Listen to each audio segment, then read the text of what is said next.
How to fix Google Play error. Looks like another app is blocking access to Google Play. Turn off any apps that might be drawing over the screen and try again.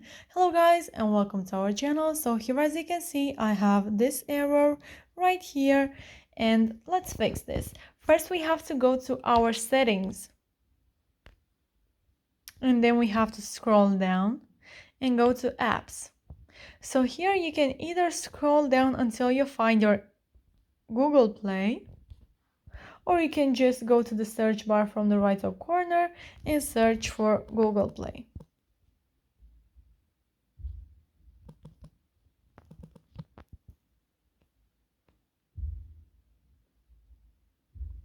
So after that you have to scroll down and then click to storage. So here you have to clear the data and the cache. So we have these buttons from the bottom of the screen. So after that we have to restart our phone. So I will go ahead and do that and then I will come back.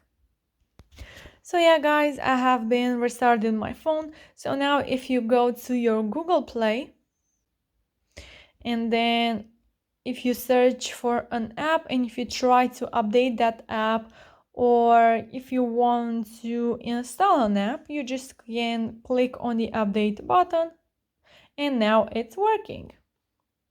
So yeah guys, that's it. I hope this video was helpful for you. If it was, you can comment down below your thoughts and you can also like this video and subscribe to our channel. Thank you so much for watching. Have a great day. Bye bye.